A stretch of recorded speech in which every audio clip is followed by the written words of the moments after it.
Miller Road at 4th Street is still closed off this morning because of that fire. One more look at the scene. Again, you can hear that helicopter circling as we're speaking. This is pretty light in comparison to that metal over there, but there is a lot of damage. And the race is heating up for Michigan's next governor. Police are saying this is a double homicide. If you take a look over here, this is what she's getting done. They call it a full mouth reconstruction. With Coach Carey and Coach Ruben, he's gonna hold the mic for me so I can do one more drill for you guys. This is still a very active scene. Just take a look around. If you look, there's about a dozen or so firefighters from the Mount Morris Township Fire Department. Funeral services were held today for the Shiawassee County man who was stabbed over 40 times in a Chicago apartment last month. It is coming down pretty hard. It is getting icy out here. And Joel, you're wearing blue, we're wearing orange, so that must mean we're talking about the Tigers. And if you take a look at this document, it actually says that they believe some of those companies cause opioids to be diverted into Genesee County. So tell me a little bit about the course. We actually have some other people doing some cool stuff right now. Yeah. Madison, hit it. They've already adopted 20 families in the area, and with the help of the community, they hope to deliver water to thousands more. I sat down with two people they've taken under their wing. Here's their story. Scenes like this are common in Flint, but this isn't a typical water delivery. This wall here? I'm gonna call it as an angel that was watching over me. 86-year-old Dorothy Jones lives alone, and she wants you to know she's strong and independent, but age has taken its toll. I'm not disabled. I move around, but it's just some certain things that I can't do. One of them is leave her house to pick up water, prompting Prince of Peace Church to put her on its Flint 4,000 adoption list. A list identifying thousands of elderly and disabled people living in the city who need a little bit more help than the rest after the state stopped providing water to residents. You said somebody adopt me. Dorothy, like others in the program, will receive 32 cases of water for the next 2 months thanks to donations the church has gathered from across the nation. And God bless you so much. It's time to pack up and say goodbye to Dorothy. You too, and I'll see you next month, okay? One day, multiple stops. Our next one to meet Janet Bidoff. Like Dorothy, she lives alone, but Janet is disabled. Now I've been blind for 13 years. Disabled, diabetic, and on a fixed income, clean water is sometimes hard to come by. I've been overwhelmed because people just never did for me that, you know. No words to express what those volunteers in these cases mean. Thank you. Sometimes all you can do is give thanks. Thank you.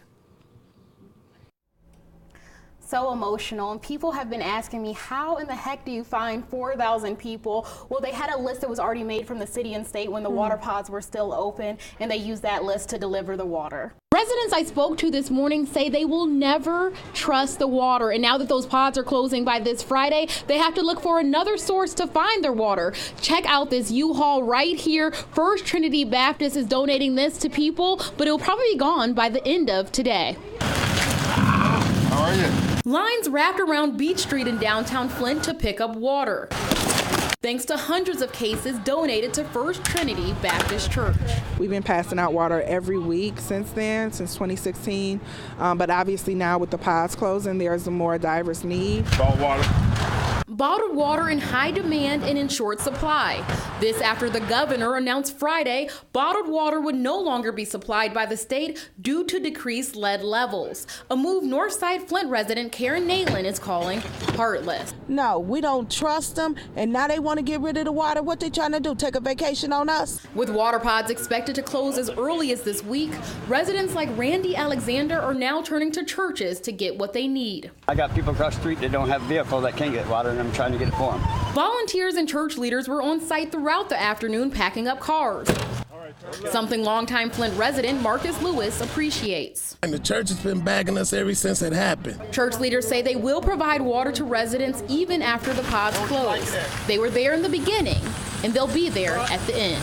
What we're doing is doing what we've been doing, providing a service to the community at large. Now, again, many of the residents I spoke to said they're still using this water to cook, clean, and even bathe. So if you need more water, I'll have a list compiled on our website of where you can go once those pods close. For now, in Flint, Courtney Wheaton reporting. Have you ever wondered how police train for life or death situations? Well, this simulator is making it easier. I have that story coming up in just a few minutes. Where's he at? What's he wearing? Can you move? Training that puts you right in the middle of life or death situations. John, you take point. You got the long gun. Teaches you how to make a split-second decision. It's a new simulator blurring the lines between what's real and what's fake, helping police be the best at preparing for the worst. Stress of the real world where you've got innocent people walking around and it's not just standing in front of a paper target. Davidson Township Police Officer Mike Bice is using a system called Milo. The technology features 5 panels, gives users a nearly 360-degree view, and is loaded with different scenarios from traffic stops to active shooter situations. Some scenarios you have to look behind you to both sides. It's not just looking at a computer screen right in front of you. From the scenarios to the guns used, the goal is to get as close as possible to what police could face in the real world. Get out the doors if you can! Sad to say, but usually after every incident like what happened in Florida last week, we usually have parents come up to us and say thank you for being at our schools. First threat, direct hit. After completing a session, officers can go over what they did right and what went wrong. Kind of gives you a mindset for if the worst was to happen, that you're prepared. Shots fired. We always want to stay sharp in your response, and this is one way to do that. It's as realistic as it gets. In Fenton, Courtney Wheaton reporting. Some would call Midland native Don Bloomfield special. No, the only thing they told me I was just the last survivor. He's the last living Michigan-born Pearl Harbor survivor. I understand there's three other ones in the state, but they're not Michiganders. At 96, this veteran doesn't hold on to much, except the war stories he keeps packed away until someone asks. His memories of the Pearl Harbor attacks are vivid. There was a plane come right down and it was just above the treetops, just outside the camp, and when he went by, just as plain as could be. At 19 years old, Don was stationed in Hawaii as a fire truck driver. Without a fire truck. So he did any and everything. Everything from soup to nuts.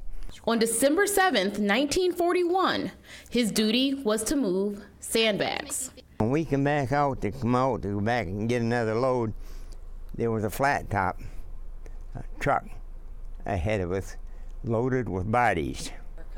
Grim memories that should never be forgotten. Especially with either North Korea or Russia or somebody like that. After leaving Hawaii, Don went to flight school and served in France, where he earned not one, but two Purple Hearts. Now he likes to relax. Watch the idiot box. Unless he's being honored.